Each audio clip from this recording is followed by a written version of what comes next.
Hello बच्चों, कैसे हैं आप लोग। आज हम लोग शुरू करेंगे आपके 12th का एक टॉपिक एवोल्यूशन। ये एवोल्यूशन जो चैप्टर है बेटा, ये आपके बोर्ड के लिए और नीट के लिए बहुत इंपॉर्टेंट है। क्यों इंपॉर्टेंट है एवोल्यूशन? मैं कहता हूँ एवोल्यूशन एक ऐसा चैप्टर है जिसमें आपको पढ़ने से ज्यादा समझने की क्यूरियोसिटी होनी चाहिए, जानने की क्यूरियोसिटी होनी चाहिए। हम कैसे बने, अर्थ कैसे बनी, ये यूनिवर्स कैसे बन गया, इन सारी चीजों के बारे में हम बात करेंगे। तो आपके एनसीईआरटी में सबसे पहली थियरी दी गई है बेटा, वो दी गई है बिग बैंग थियरी। कौन सी थियरी दी गई है बेटा? Big bang theory. Big bang theory जो है बेटा वो मोस्ट एक्सेप्टेड थियरी है। कहते हैं जो बिग बैंग थियरी है वो कैसी थियरी है बेटा? मोस्ट एक्सेप्टेड थियरी है। एवोल्यूशन के चैप्टर में हम लोग जानेंगे कि कैसे हम बने, कैसे हम जुड़े हुए हैं नेचर से, कैसे नेचर बन गया, कैसे अर्थ बनी और कैसे हमारा यूनिवर्स बन गया। तो जब सबसे पहली थियरी है बेटा वो बिग बैंग थियरी है। बिग बैंग थियरी क्या कहती थी कि एक प्लेट है जो बहुत गर्म है। ये प्लेट है बेटा, ये प्लेट है और ये कैसी भैया? हॉट है। ये हॉट प्लेट थी, एक हॉट प्लेट थी। ये प्लेट कैसी थी बेटा? हॉट प्लेट थी। और इस हॉट प्लेट का जो सेंटर था ये भी कैसा था? बहुत ज्यादा हार्ड था, अल्ट्रा हार्ड था। कैसा था बेटा? अल्ट्रा हार्ड था। मैं कहता हूं अगर मैं किसी भी चीज को गर्म करता हूं तो उसे फट जाना चाहिए, ऐसा इसके साथ भी हुआ। मैं कहता हूं मान लो बेटा ये हार्ड प्लेट जो थी क्या थी? यूनिवर्स थी। और यूनिवर्स के अंदर जो इसका सेंटर था वो कैसा था बेटा? अल्ट्रा हार्ड था, अल्ट्रा हार्ड था। और यहाँ पे टेम्परेचर बढ़ता जा रहा था और यूनिवर्स क्या कर गया? धीरे धीरे बेटा एक्सपैंड कर गया। ये यूनिवर्स क्या हुआ बेटा? धीरे धीरे एक्सपैंड करता चला गया, एक्सपैंड करता चला गया। और क्या बन गई बेटा? आपकी अर्थ बन गई। मैं कहता हूं ये जो हॉट प्लेट थी इसको हमने यूनिवर्स बोल दिया है, इसको यूनिवर्स बोला। यूनिवर्स एक्सपैंड किया, यूनिवर्स एक्सपैंड किया। तो आपकी एनसीईआरटी की बिग बैंग थ्योरी कहती है a large huge unimaginable explosion. एक ऐसा एक्सप्लोजन हुआ जिसको आप लोग इमेजिन नहीं कर सकते, सोच नहीं सकते हैं। तो हम यहां पे बोलेंगे a large huge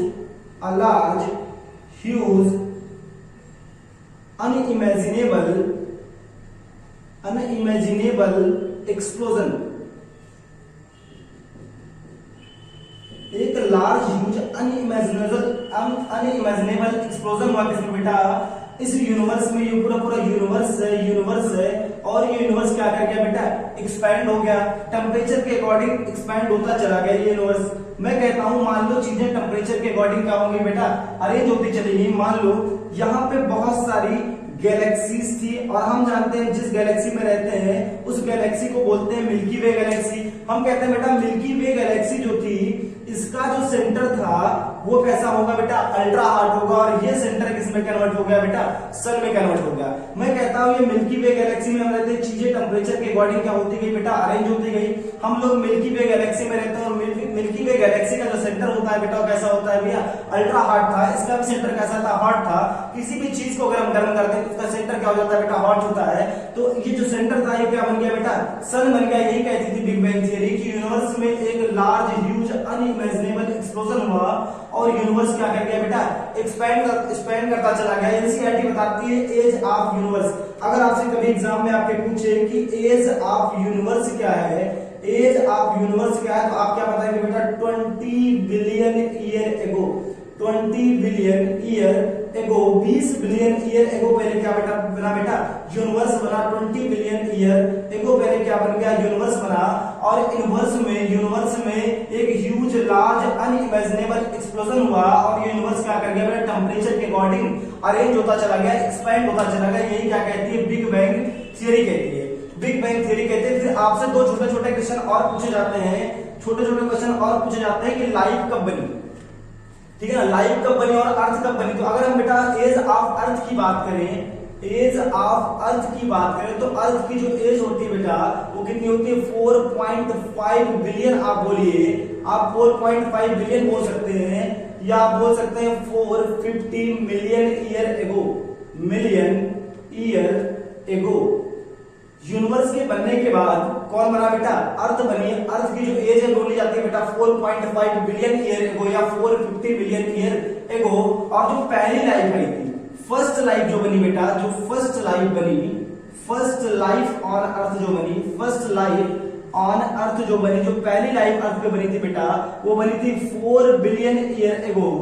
4 billion year ago या आप बोल सकते हैं बेटा 400 million year ago. 400 million year ago जो सबसे पहली लाइफ बनी वो कब बनी थी बेटा 400 बिलियन ईयर एगो बनी थी। तो यहाँ से आपके 3 क्वेश्चन पूछे जाते हैं, आपके बोर्ड में पूछे जाते हैं, आपके नीट एग्जाम में पूछे जाते हैं कि बिग बैंग थ्योरी क्या है। तो आप बोलते हैं यूनिवर्स में एक लार्ज ह्यूज अनइमेजिनेबल एक्सप्लोजन हुआ, जिसको आप सोच नहीं सकते हैं ऐसा एक्सप्लोजन हुआ, और यूनिवर्स क्या कर गया, टेम्परेचर के अकॉर्डिंग बेटा अरेंज होता चला गया, एक्सपैंड करता चला गया, ठीक है ना। यूनिवर्स की एज कितनी होती है बेटा 20 बिलियन ईयर एगो होती है। और अगर आपसे आपके नीट के एग्जाम में पूछे कि एज ऑफ अर्थ क्या होती है, तो बोलेंगे बेटा 4.5 बिलियन ईयर एगो या 450 मिलियन ईयर एगो, कुछ भी मिल सकता है आपको, ठीक है ना। और पहली लाइफ जो अर्थ पे बनी थी वो 4 बिलियन ईयर एगो बनी थी या 400 मिलियन ईयर एगो पहले बनी थी। आप इन बातों को नोट कर लेंगे, नहीं तो आप स्क्रीनशॉट ले सकते हैं इन बातों का, जितनी बातें मैंने लिखी हुई है। फिर हम लोग थोड़ा सा और आगे बढ़ते हैं। फिर बहुत सारी थियरीज आई बेटा, बहुत सारी थियरीज आई। सबसे पहले जो थियरी आई वो माइथोलॉजी पे बेस्ड थी। माइथोलॉजी मतलब होता है बेटा पौराणिक कथाएं, ठीक है ना। बहुत पुराने पुराने धर्मगुरु आए और धर्मगुरुओं ने अपनी अपनी थियरी के बारे में थियरी दिया, इस थियरी के बारे में बताया। जो सबसे पहली थियरी आई थी बेटा वो आई थी थियरी ऑफ स्पेशल क्रिएशन। कौन सी थियरी थी बेटा, थियरी ऑफ स्पेशल क्रिएशन। कोई भी थियरी आती है उस थियरी के बहुत सारे फीचर्स होते हैं। Theory of special creation, special creation, theory of special creation थी। क्रिएशन जो थी बेटा वो बेस्ड ऑन माइथोलॉजी। किस पे बेस्ड थी बेटा, माइथोलॉजी पे बेस्ड थी, माइथोलॉजी पे बेस्ड थी। जो थियरी ऑफ स्पेशल क्रिएशन थी बेटा वो किस पे बेस्ड थी, माइथोलॉजी पे बेस्ड थी, पौराणिक कथाओं पे बेस्ड थी। ये थियरी ऑफ स्पेशल क्रिएशन क्या कहती थी बेटा, according to Bible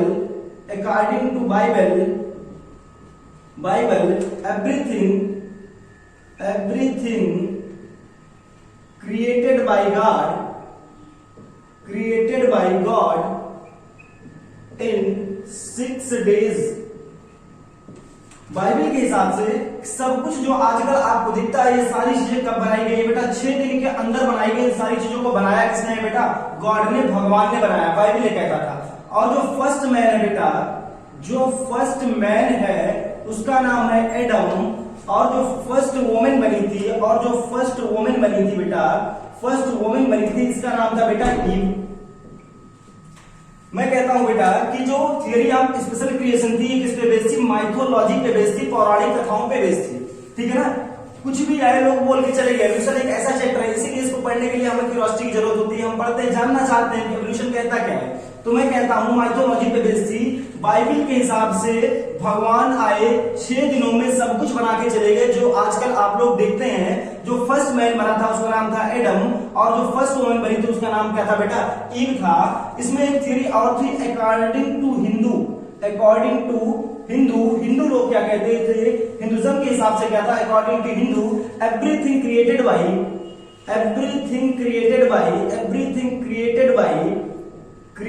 bye Brahma. सब कुछ किसने बनाया बेटा, ब्रह्मा ने बनाया है। हिंदू कहते थे कि सब कुछ किसने बनाया बेटा, ब्रह्मा ने बनाया है।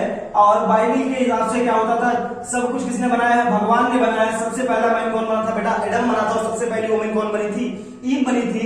हिंदू माइथोलॉजी के हिसाब से कि सब कुछ किसने बनाया, ब्रह्मा आए और सब कुछ बना के चले गए। जो सारी चीजें आप आजकल आप लोग देखते हैं, हिंदू के हिसाब से जो फर्स्ट मैन बना था बेटा, जो फर्स्ट मैन बना था उसका नाम था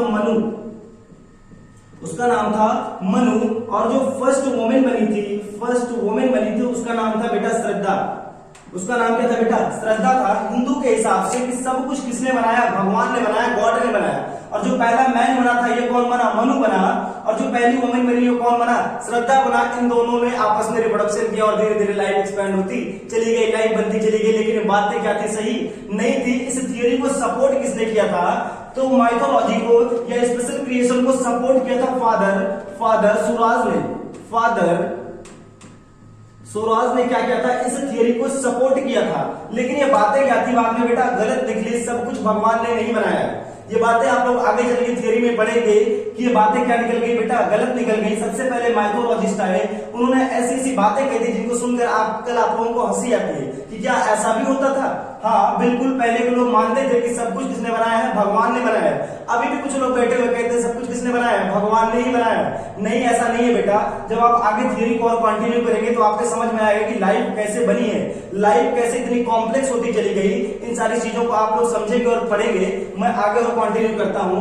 जो सेकेंड थियरी है बेटा, उस थियरी का नाम था theory of abiogenesis. Theory of abiogenesis. उससे पहले हम आपको थोड़ा सा एक चीज और बताएंगे, कुछ इसके फीचर्स थे स्पेशल क्रिएशन के। थियरी ऑफ स्पेशल क्रिएशन के कुछ फीचर्स थे, उसके बारे में बताएंगे हम आपको।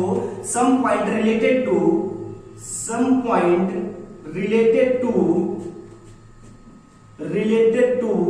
Theory of special creation. कुछ पॉइंट थे स्पेशल क्रिएशन थियरी के। जैसे पहला पॉइंट कौन था बेटा, everything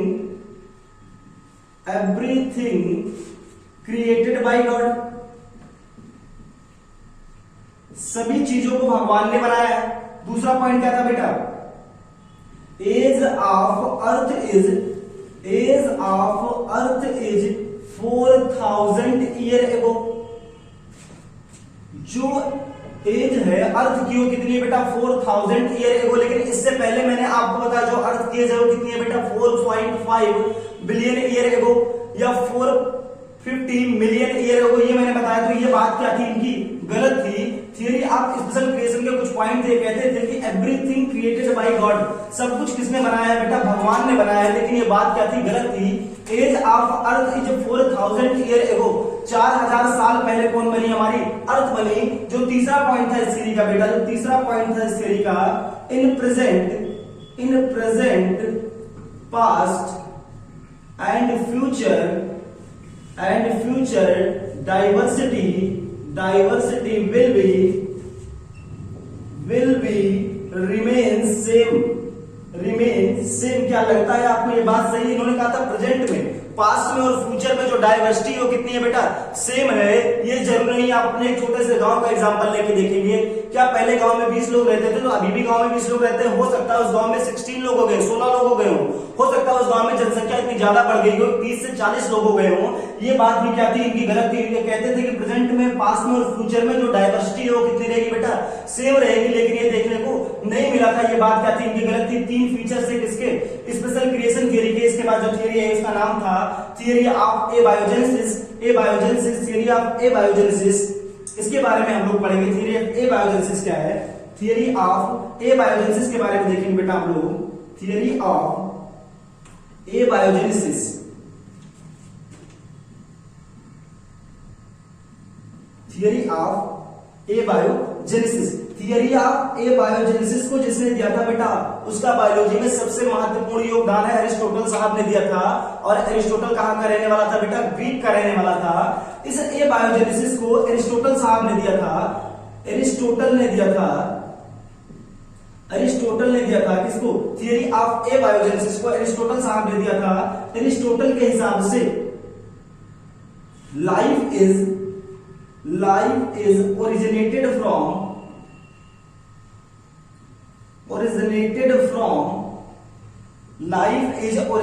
from dead and decaying matter। जो लाइफ बनी है बेटा वो डेड एंड डिकेइंग मैटर से बनी हुई है। कौन कहते थे, अरिस्टोटल साहब कहते थे। अरिस्टोटल कहता था कि life is originated from dead and decaying matter.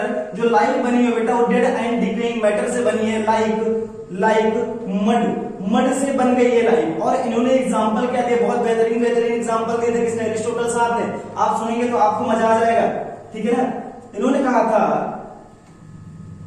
The mud of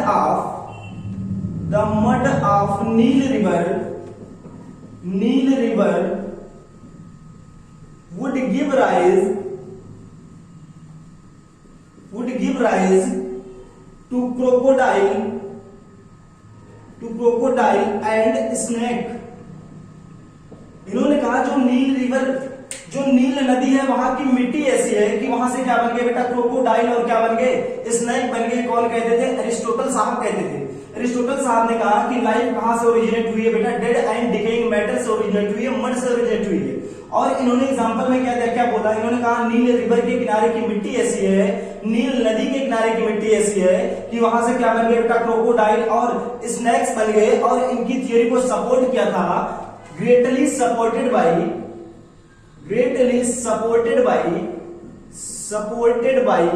von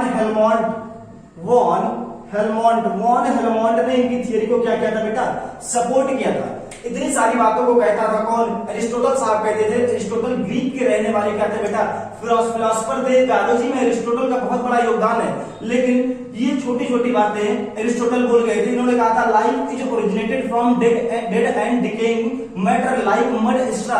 life जो बनी है वो डेड एंड डिकेइंग मैटर से बनी है। किसने बताया था बेटा, अरिस्टोटल ने बताया था। और अरिस्टोटल की थियरी को क्या बोला जाता है, थियरी ऑफ एबायोजेनेसिस बोला जाता है। बोर्ड में 3 नंबर का टॉपिक है, ये पूछा जाता है आपसे, ठीक है ना। और इन्होंने एग्जांपल क्या दिया था, the mud of Nile river would give rise to crocodile and snake. जो नील नदी के किनारे की मिट्टी है वो ऐसी मिट्टी है कि वहां पे क्या बन गए, क्रोकोडाइल बन गए बेटा, और क्या बन गया, स्नेक बन गया। क्या ये बातें आपको क्लियर हो रही है? ये बातें क्लियर है तो मैं थोड़ा सा और आगे बढ़ता हूं और आपको एक और थ्योरी समझाने की कोशिश करता हूं।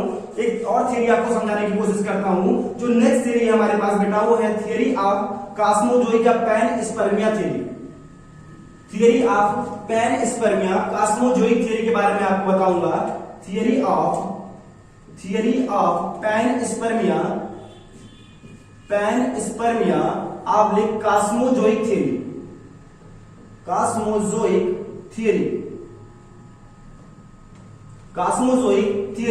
इसको दिया था बेटा किसने, रिचटर ने। किसने दिया था बेटा, रिचटर नाम का एक साइंटिस्ट था, उसने दिया था थियरी ऑफ पैनस्पर्मिया या कॉस्मोजोइक थियरी को। रिचटर नाम के साइंटिस्ट ने दिया था। ये कहते थे जो लाइफ है वो किसी अदर प्लेनेट पे स्पोर के फॉर्म में प्रेजेंट है।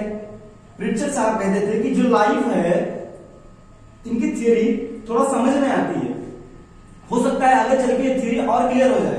रिचर्ड साहब कहते थे कि जो लाइफ है वो स्पोर के फॉर्म में किसी अदर प्लेनेट पे प्रेजेंट है, और ये स्पोर के फॉर्म में उड़ के कहां पे आ गई बेटा, अर्थ पे आ गई। ये अर्थ पे आ गई, ये कोई अदर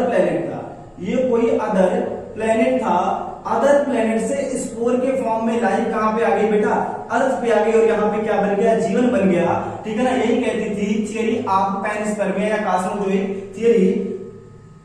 तो life is present in the form of spore. Life spore के फॉर्म में प्रेजेंट थी, और लाइफ अदर प्लेनेट से स्पोर के फॉर्म में उड़ के आई, और अर्थ पे क्या बन गया बेटा, जीवन बन गया। कौन कहता था, theory of panspermia, theory of cosmozoic theory कहती थी।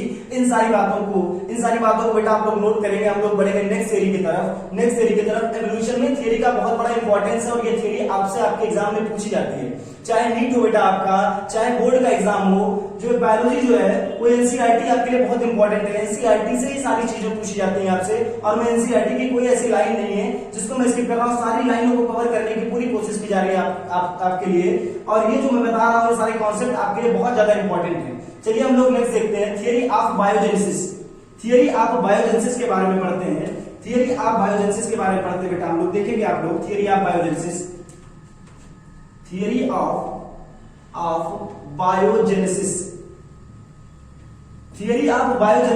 सबसे पहले हम बात करेंगे किसने दिया था, हार्वी एंड हक्सले साहब ने दिया था। हार्वी एंड हक्सले साहब ने थियरी ऑफ बायोजेनेसिस के बारे में बताया था। थियरी ऑफ बायोजेनेसिस के बारे में बताया था हार्वी एंड हक्सले नाम के साइंटिस्ट ने। इन्होंने क्या कहा था, लाइफ इज ओरिजिनेटेड फ्रॉम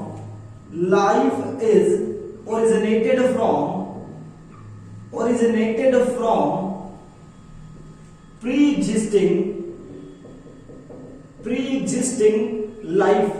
इन्होंने कहा था लाइफ जो ओरिजिनेट हुई है बेटा वो कहां से ओरिजिनेट हुई है, प्री एग्जिस्टिंग लाइफ से ओरिजिनेट हुई है।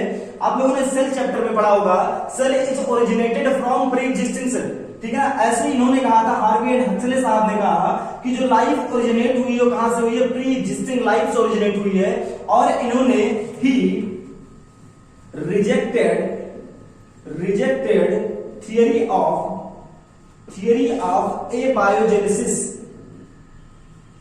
इन्होंने ए बायोजेनेसिस थियरी को क्या कर दिया बेटा, रिजेक्ट कर दिया। इन्होंने कहा कि जो लाइफ ओरिजिनेट हुई है वो डेड एंड डिकेइंग मैटर से ओरिजिनेट नहीं हुई, जबकि लाइफ कहां से ओरिजिनेट हुई है बेटा, प्री एग्जिस्टिंग लाइफ से ओरिजिनेट हुई है। इन बातों को क्या कहते हैं, कंफर्म किसने किया था, हार्वी एंड हक्सले ने, और इनकी थियरी का नाम है बेटा थियरी ऑफ बायोजेनेसिस। क्या ये बातें आपको क्लियर हैं? ये बातें क्लियर हो तो हम और आगे बढ़ते हैं। फिर एक और साइंटिस्ट है जिनका नाम है लुईस पास्चर के बारे में आपके नीट एग्जाम में डायरेक्टली चीजें पूछी जाती हैं कि लुईस पास्चर ने क्या दिया था, जर्म थ्योरी ऑफ डिजीज का क्रेडिट भी किसको जाता है बेटा, लुईस पास्चर साहब को जाता है। डायरेक्टली क्वेश्चन आता है, अगर आपको याद है तो आपको 4 नंबर मिलते हैं, आपको नहीं याद है तो क्या होता है, आपके 1 नंबर और माइनस में चले जाते हैं, क्योंकि हम इधर उधर की बातें ऑप्शन में लगा के चले आते हैं। ठीक है ना, तो समझ लेंगे। यहाँ पे लुईस पास्चर के बारे में देखेंगे, लुईस पास्चर के बारे में देखेंगे। मैं कहता हूं लुईस पास्चर ने दिया था जर्म थियरी ऑफ डिजीज। और लुईस पास्चर ने एक बात और कही थी, लाइफ ओरिजिनेटेड फ्रॉम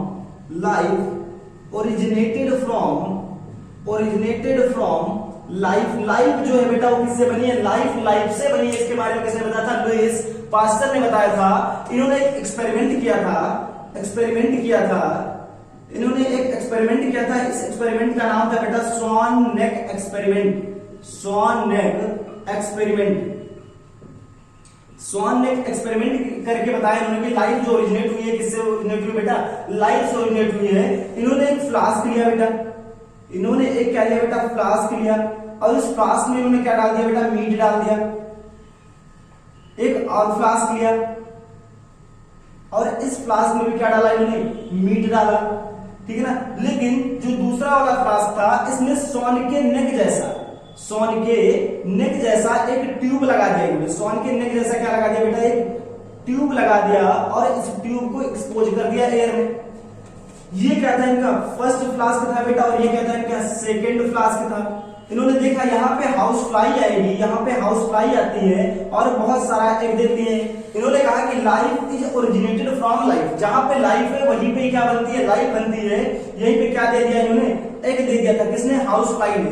लेकिन जिसमें इन्होंने स्वान नेक टाइप की ट्यूब लगाई थी, यहाँ पे मीट रखा था इन्होंने, यहाँ पे बहुत सारी हाउस फ्लाई और आई और बैठी, और उन्होंने अपना एग दिया तो एग यहाँ पे रह गया।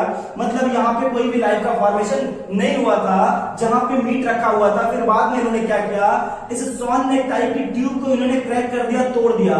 तोड़ने के बाद देखा कि यहाँ पे भी बहुत सारे इनको एग मिल गए, तो इनको बातें समझ में आ गई कि life is originated from life से ही ओरिजिनेट हुई है। लेकिन ये भी नहीं बता पाए कि पहली लाइफ कहां से बनी और पहली लाइफ कैसे बनी है। ठीक है ना, इतनी बातें क्या आपको क्लियर है? इतनी बातें क्लियर है तो मैं आपको नेक्स्ट वीडियो लेक्चर में बताऊंगा ओपेरिन एंड हॉल्डन की थियरी, यूरे एंड मिलर की थियरी के बारे में। उसके बाद थियरी वाला पोर्शन आपका खत्म हो जाएगा बेटा। उसके बाद हम एवोल्यूशन को अच्छे तरीके से कंटिन्यू करेंगे, क्योंकि एक बहुत बेहतरीन टॉपिक होता है एवोल्यूशन। ठीक है ना, इतनी बातें आप लोग करके आएंगे।